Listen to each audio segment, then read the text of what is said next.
Hey guys, Boris Lashford from BK. Great to be with you. Another super week of trading at BK. We had two very good trades in the Aussie, and it's just overall been a very fun, exciting week to trade. There's been a lot of movement, especially front of the week, in all the major currency pairs. And I wanted to take you back today and kind of discuss in a little more detail of what I call what works in scalping. Because last week I showed you a very, very simple, but I think effective reversion to the mean strategy. But the key to the strategy, ironically enough, is patience.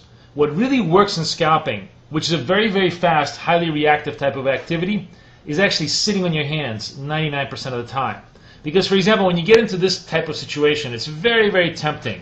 Very tempting to just simply, fade the move. That's a big candle into the Bollinger Band, and fade this kind of move. And sometimes it works and it looks really good. But the problem is, when you start doing a lot of these things continuously, what you discover is that when you don't have a very rigorous, strict set of rules, a lot of these fades basically spike out. For example, if you were to fade here, this looks like it probably would have spiked out and took you out before it actually came back down. And a lot of them simply do not work. Because the critical thing about creating a good algorithm is that you're basically trying to handicap human behavior. You're trying to handicap typically rare events, especially in a reversion to the mean type of strategy here. Because remember, generally the rule is the rarer the trade, the better the trade. So ironically enough, even on a very short-term type of setup where we like to trade 5, 6, 7 times a day, we have to sit through lots and lots and lots of minutes. Ignore, even though this would be an attempting short, ignore these kind of setups because they're just not within the parameters of what we like to do. Even something like this, that looks like it's actually what is our setup. It really isn't, because what you notice here is you do not have extreme extensions continuously. What we're looking for is an extreme extension continuity, which is a rare but generally a high probability event. So this is euro dollar. Here's an example, by the way, of finally where we get a little bit of this kind of a setup. So being patient over here, if we took 1, 2, 3, we're short here. And even here wouldn't have given us a very, very good print, but it was good enough.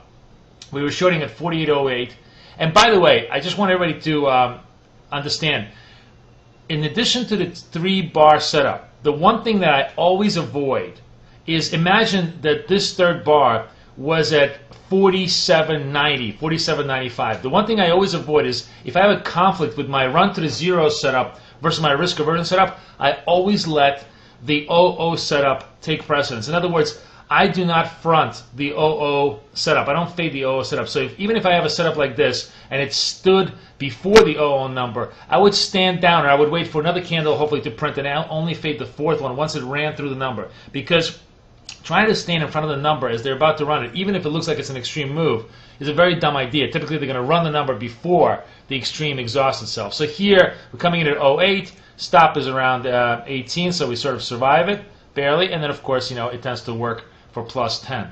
But however, what I wanted to show you was, this is another good setup, 1, 2, 3. It actually just dips a little bit lower, but you survive the stop and recovers well. But what I wanted to show you was actually a much more problematic position. Here's something like this. Now, this setup works a lot, as I said, but it also fails. And you have to understand the signature of when this type of setup fails. When you have continuous one-way relentless buying or selling, this setup, of course, will fail. So, for example, and this is a 3-bar setup over here, extension is relatively severe. Buying here would have been an absolute sucker's bet, right? Because it just stops you out at 47.05.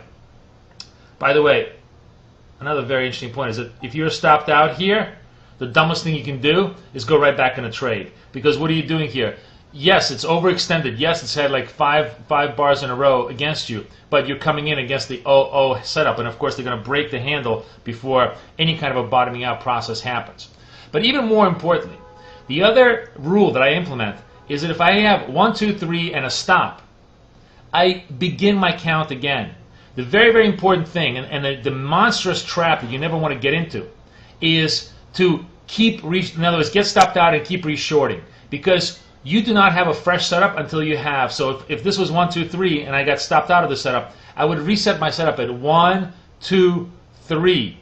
And only after I had the second series of 3 moves to the downside, would I consider another possible buy, which at this point pretty much works a little bit. I mean, this actually gets very problematic because I think we're coming in at 82, and I think this may have, yeah, it just barely survives. It really just barely survives the stop over here, and it eventually does turn around. Makes you, it makes the reversion to the means. Remember, reversion to the mean works. It definitely does.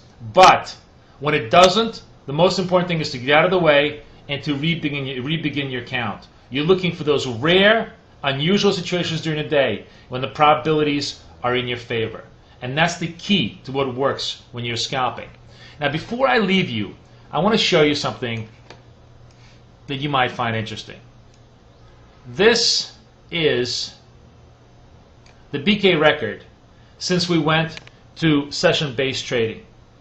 Basically, we've done about more than 800 pips over the last month and a half.